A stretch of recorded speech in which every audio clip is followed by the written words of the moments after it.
Welcome back, Nigeria. You're still watching the TVC Breakfast Show. We're about to get into some very important discussions. Nigeria and the United Arab Emirates have signed a new bilateral pact aimed at strengthening economic cooperation and boosting business prospects between both countries. Now, this agreement is expected to enhance trade, attract fresh investments, and deepen collaboration in key sectors, including aviation, energy, technology, and infrastructure. And officials say the pact reflects a renewed commitment by both nations to create a more favorable environment for Nigerian and Emirati businesses while expanding opportunities for investors. The deal is also seen as a significant step towards improving the ease of doing business and reinforcing Nigeria's economic ties with the Middle East. Now, joining us via Zoom from Belgium is Global Affairs Analyst Collins Nweke. Good morning, Mr. Collins. Are you with me? I am with you. Very good morning to you, Olamide. Good morning, Mr. Nweke. Thank you so much for joining us. Now, we saw this past weekend that the Abu Dhabi Sustainability Week held, and we saw an address by the President Bola Ahmed Tinubu, on how he plans to take Nigeria into the future with this new deal signed with the UAE. Can you please illuminate us on that, what that would mean for the average Nigerian in the country? Yes, indeed. Thank you for having me. Well, I mean, what we're seeing play out, this past weekend at the United Arab Emirates is a continuation of, Mr. President's move right from the moment he took office to be, the chief marketing officer for Nigeria. With the shuttle diplomacies that he has undertaken. Let's recall Brazil a while ago. Quite a number of agreements were resuscitated, MOUs signed, and so on and so forth. And now is the turn of UAE. I mean, there are two things we're looking at here. The trade pact that was signed under CEPA, Comprehensive Economic Agreement. Yes. And then you have, the trade summit driven by UAE that, will move base, sometime this year, I believe in February. Now, this trade pact, for a start, isn't just trade liberalization. It's strategic integration with one of the world's major commercial hubs. It is unlocking duty-free pathways for over 7,500, Nigerian products.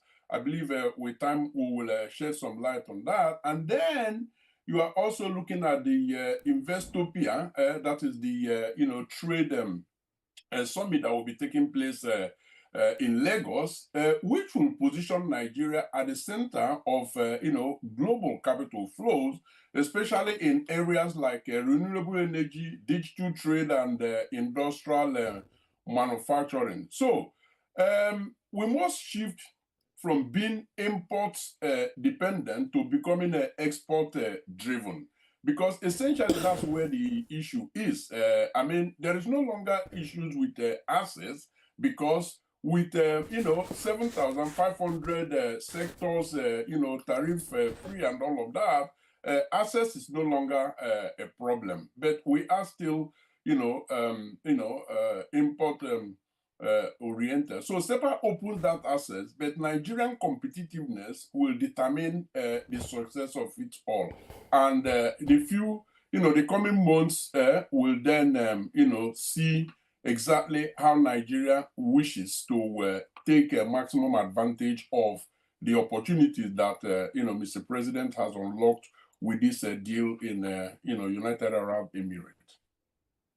Yeah, you've actually spoken about ease of doing business, about trade, and how the trade is expected to grow, which will benefit not only us, also benefit UAE, particularly with duty-free trade, so which is brilliant. How do you see the other side of it, which is the promised investment of $10 billion to help develop our our gas pipeline, which presumably is to export gas to Europe? not necessarily to Middle East. And of course, many other African countries are likely going to better from it, which is expected to go through Niger Republic down to Morocco. So how do you see the impact of that foreign direct investment promised by the UAE in developing our gas sector and contribute to our national wealth? Well, we can't see that, Biodo, in isolation. I mean, this is, an integral part of actually a reform, let me actually say a transformative agenda, because look at it from this perspective, Biodo. Figures have shown that in 2024, our non-oil export growth was phenomenal. And I'm talking of nothing less than 24% based on figures from Nigeria Export Promotion Council. So that in itself is a track, okay, away from oil.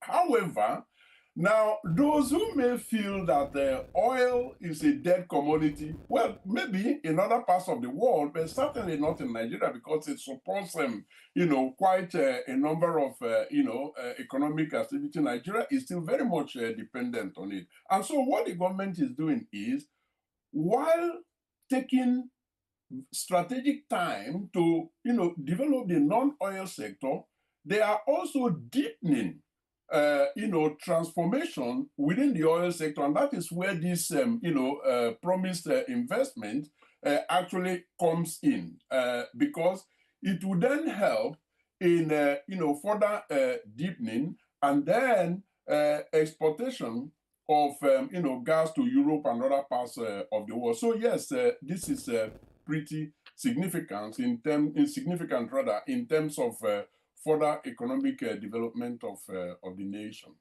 Right, so this has been described as not just being symbolic. It's not symbolic, rather it is strategic. Because we see Nigeria now expanding its economy, expanding its bilateral relations, not multilateral, in the sense that we saw the deals that the president was able to sign with Brazil. We saw that which he's been able to do with France. And then now the UAE. We historically, the UAE, India, SEPA have driven double-digit growth for both countries in bilateral commerce. Do you see this relationship, as strengthening the BRIC nation? Because I understand that the UAE also joined the BRIC in January 2024.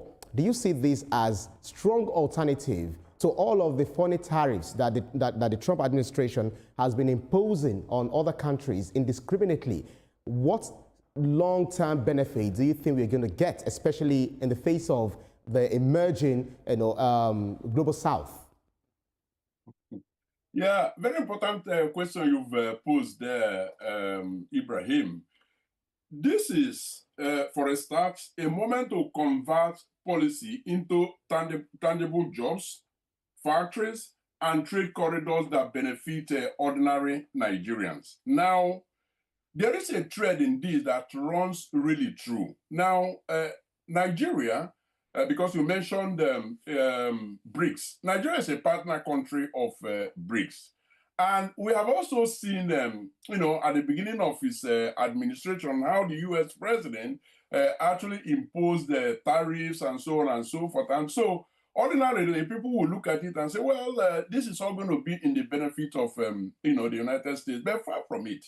Because what we are now seeing is that different countries are developing strategic partnership away from the United States of America. The United States remains a very, very important factor, but we are also seeing that the multipolar world that China is leading, Brazil, and now Nigeria is part of it, and like you mentioned, UAE, it is continually gaining momentum. So it is no longer a matter of if it will happen, it is a matter of when and how speedily, they will get to, that destination. And I think it's very, very,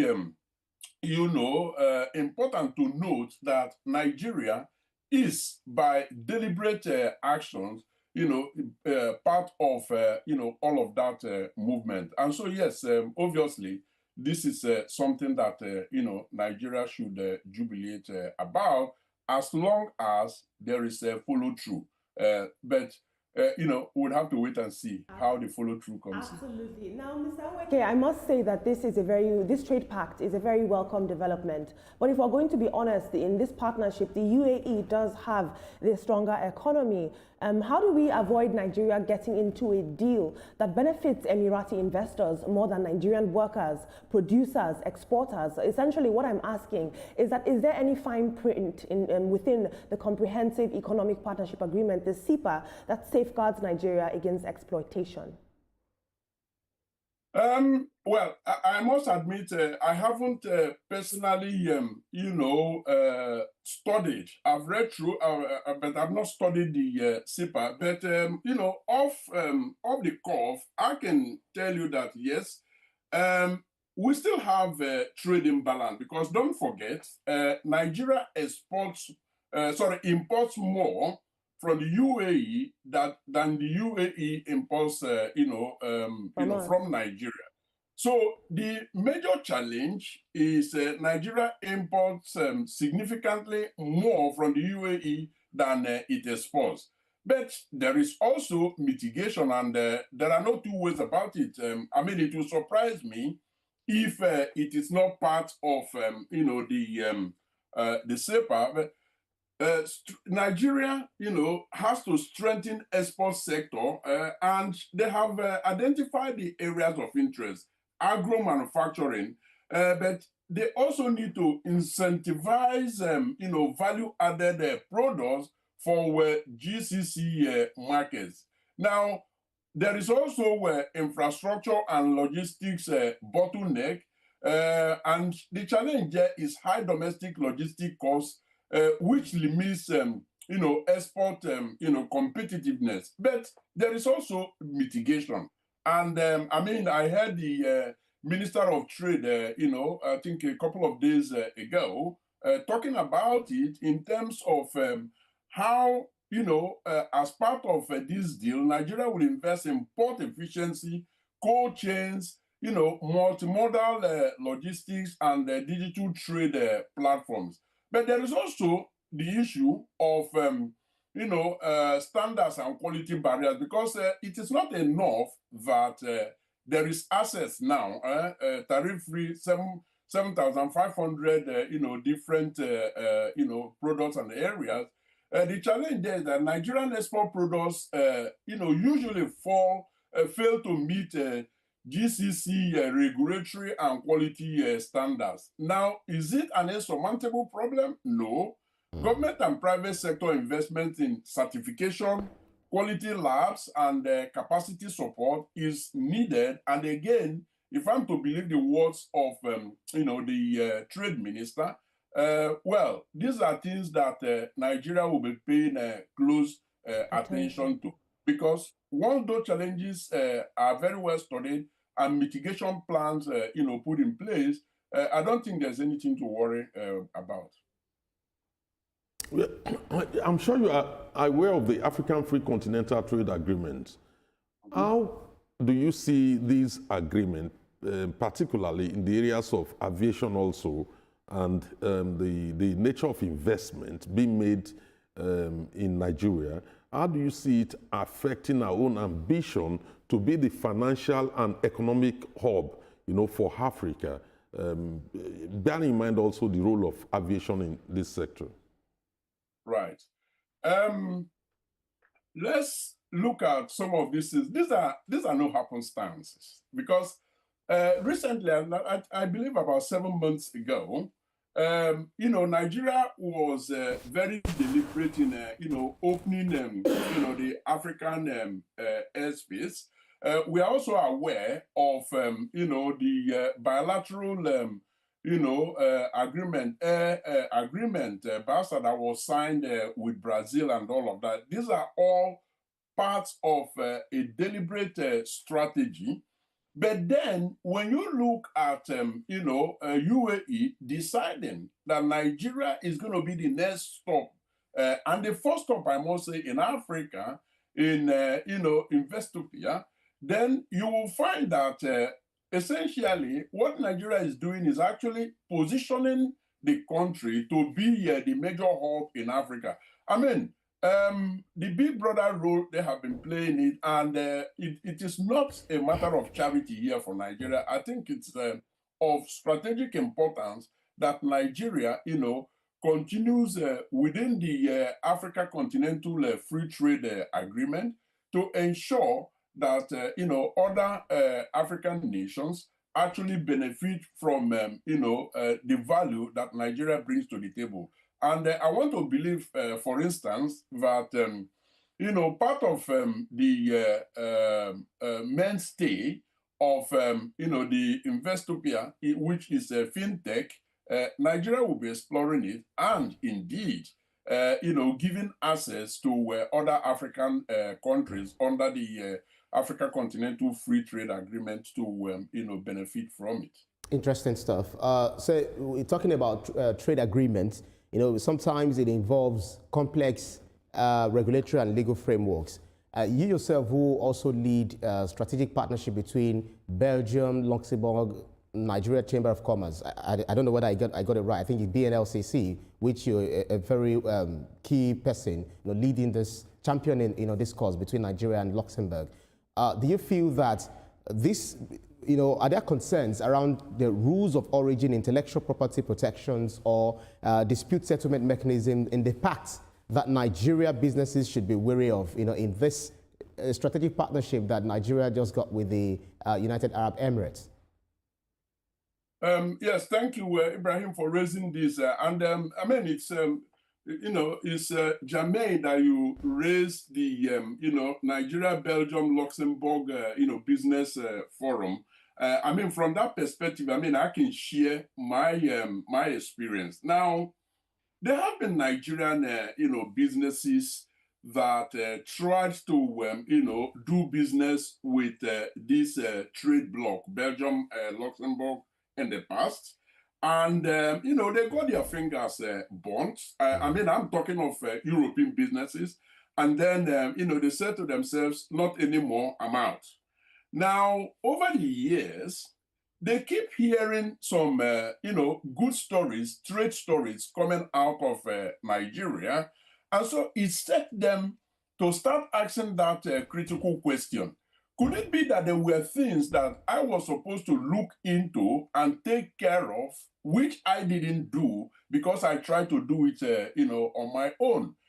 Well, let's give it another try. And so, they begin to come back gradually, with us to explore Nigeria. And what did they find? They found that Nigeria actually hosts one of the most intelligent, and dedicated, corporate lawyers in Africa. Let me not say, in the world, and that what they need to do is do their homework well. But do they have to do those by themselves? No. So they have now started actually working with Nigerian corporate lawyers to ensure that regulatory matters are very well understood, and that they comply, because there are rules everywhere in the country. It's in the world.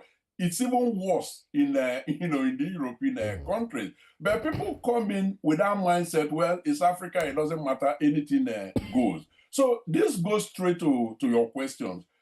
Preparedness is important, and part of that preparedness is understanding the jurisdiction that you want to operate in, and then number two, the capacity is very much present in Nigeria to develop strategies to forestall surprises, and research bodies they are everywhere in Nigeria. ProShare, for instance, provide accurate data figures that people can use to actually make business decisions. So yes, the realization that their homework need to be very well done to avoid their fingers being burned is becoming higher, and services are there in Nigeria to facilitate their success. Indeed, Mr. Nweke, several matters are rising from this trade pact, but it is mostly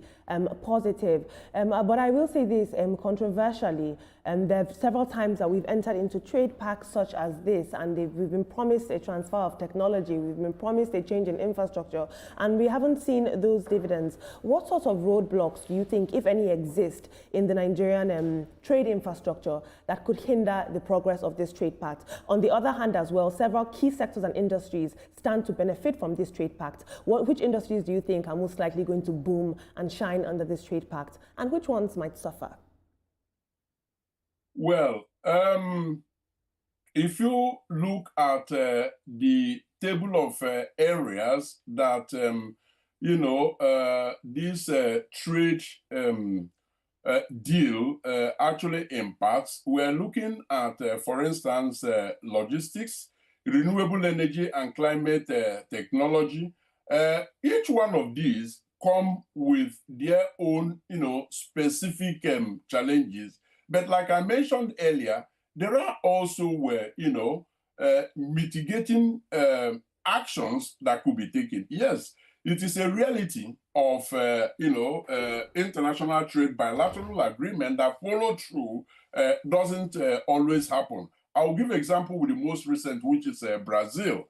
At the time that Mr. President made his, last trip that resulted in several MOUs, there were those before him, and I counted at the time about 20 that were simply lying fallows in, closet somewhere in Nigeria and in Brazil. Now resuscitating them and setting up the right, follow-up is very important. I believe that the major problem that Nigeria had encountered in the past was the fact that, our embassies were not headed. As a matter of fact, even now, there are no ambassadors, although we have seen signs that, that is going to change. So it is the responsibility of the, Nigerian representatives in these different countries with very well carved out trade desk in every single, embassy in of Nigeria abroad, particularly major countries of which, UAE is part of it, to study the ground and make recommendations to, Nigeria. So coming, specifically to your question, the sectors affected here are agriculture and, agro-processing, renewable energy and climate, tech, logistics and aviation.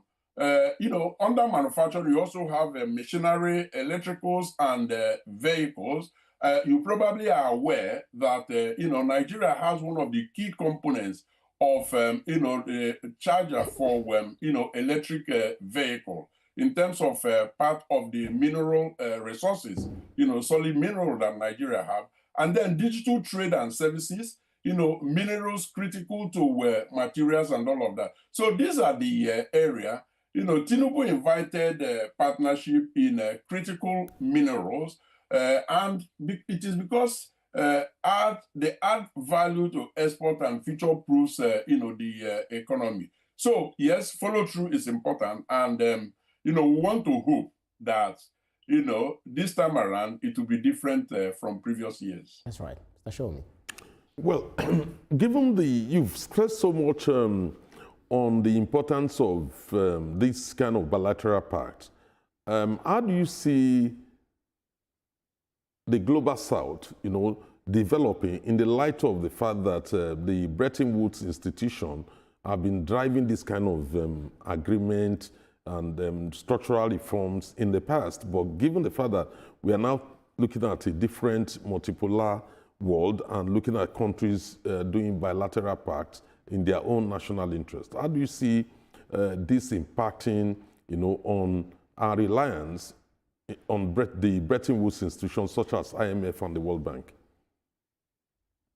You will recall, Biodun, that when one of the key areas of focus that Mr. President, highlighted when he took office is how much, trade agreements, tariffs, and all of that are skewed against Nigeria. And, the regulators of these, international trade, laws, international trade agreements are these Bretton Woods, institutions, World Trade Organization, and so on and so forth. And so he actually made it a cardinal point of his administration to ensure that those areas where, Africa, particularly Nigeria, are negatively impacted, that, they are renegotiated and, something done about making them fairer.